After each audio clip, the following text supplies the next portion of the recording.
दुर्गा सप्तशती अध्याय 7. चंड व मुंड दैत्यांचा वध. मी मातंगी देवीचे ध्यान करतो.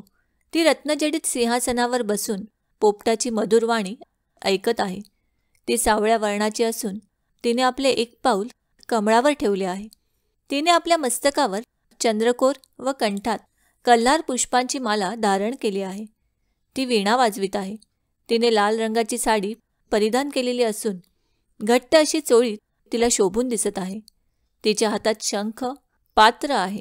ललाटावर कुंकू शोभत आहे आणि मधुर मद्यपानामुळे तिच्या मुखावर उन्मत्तपणाचा थोडा प्रभाव जाणवत आहे.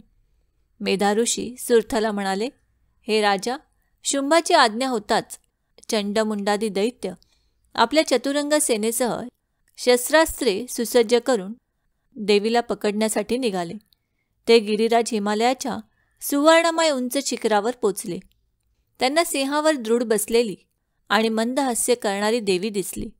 तेव्हा ते सर्व दैत्य तिला पकडण्यासाठी धावले. कोणी धनुष्यबाण सज्ज केले तर कोणी तलवारी उपसून तिच्यावर चाल करून गेले. तेव्हा ती अंबिका त्या शत्रूंवर अतिशय संतापली. अत्यंतिक क्रोधामुळे तिचे मुख काजळाप्रमाणे काळे झाले. तिच्या विस्तीर्ण भाल प्रदेशावरील भुवया क्रोधाने वक्र झाल्या आणि त्यातून भयंकर मुख असलेली, हाती खडग व पाश घेतलेली काली झपाट्याने प्रकट झाली. विचित्र असे खटवांग धारण केलेली, व्याघ्र चर्म परिधान केलेली आणि नरमुंडांच्या माळेने विभूषित अशी ती काली तिच्या अंगावरचे मांस सुकून गेल्यामुळे अतिशय भयंकर दिसत होती. तिचे मुख विशाल होते आणि लढणाऱ्या जिभेमुळे ती अधिकच भीषण दिसत होती.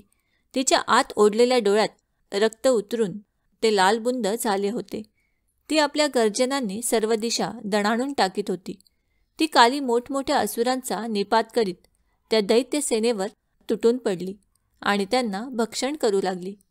देवी पार्श्वरक्षक वीर, अंकुशधारी माहूत, योद्धे व हत्तींच्या गळ्यातील घंटा यांसह अनेक हत्तींना एकाच हाताने उचलून तोंडात टाकीत होती.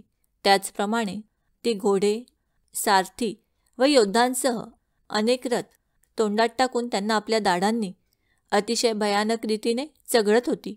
ती कोणाचे केस पकडून, कोणाची मानगूट धरून, कोणा दैत्याला पायाखाली चिरडून तर कोणाला छातीची धडक देऊन ठार करीत होती. असुरांनी फेकलेली शस्त्रे व मोठमोठी अस्त्रे तोंडात पकडून रागाच्या भरात त्यांचे दातांनी चूर्ण करीत होती. अशा प्रकारे काली मातेने दुष्ट आणि बलिष्ठ अशा त्या असुरांचे सैन्य पार भरडून टाकले. तिने काहींना खाऊन टाकले तर काहींना मारून टाकले. काही तलवारीने मारले गेले, काही खटवांगांच्या तडाख्याने मेले, तर काही असुर तिच्या तीक्ष्ण दातांनी घायाळ होऊन मेले. तेव्हा बलवान असलेले दैत्य सैन्य अल्पावधीतच नष्ट झालेले पाहून संतापलेला चंड अत्यंत भयंकर अशा त्या कालीवर एकदम धावून आला. त्याचवेळी महादैत्य मुंडाने बाणांचा वर्षाव करून आणि हजारो चक्रे सोडून त्या भयंकर डोळ्यांच्या देवीला पुरते झाकून टाकले. पण ती अनेक चक्रे त्या देवीच्या मुखात शिरून गडप होऊ लागली. ती चक्रे देवीमुखात जात असताना सूर्याची अनेक बिंबे एका काळ्या मेघाच्या उदरात लुप्त होत आहेत असे भासत होते. भयंकर दिसणाऱ्या दातांच्या प्रभेमुळे पाहण्यासाठी कठीण इतकी उज्ज्वल दिसणारी आणि भयंकर गर्जना करणारी ती काली अत्यंत क्रोधाने विकटहास्य करू लागली. मग ती देवी हातात मोठे खडक घेऊन आणि हंकार करून मुखाने हम असा उच्चार करून चंडावर धावली. तिने त्याचे केस पकडून त्याचे मस्तक क्षणार्धात धडावेगळे केले. चंड मारला गेलेला पाहून मुंडही देवीवर धावला. तेव्हा तिने संतापाने खडगाचा प्रहार करून त्यालाही धराशायी केले. त्यावेळी महापराक्रमी अशा चंडमुंडाचा निपात झालेला पाहून उरलेले दैत्य सैन्य भयाने व्याकुळ होऊन सर्व दिशांना पळून गेले. त्यानंतर चंडमुंडाचे मस्तक घेऊन काली चंडिकेपाशी गेली व प्रचंड हास्य करीत म्हणाली, हे देवी, चंड व मुंड हे महापशूच होते. युद्धरूपी यज्ञात त्यांना बळी देऊन मी तुझ्यासाठी त्यांचे मस्तकरूपी उपहार आणले आहेत. आता शुंभ व निशुंभ यांना तू स्वतः मार. ऋषी पुढे राजाला म्हणाले.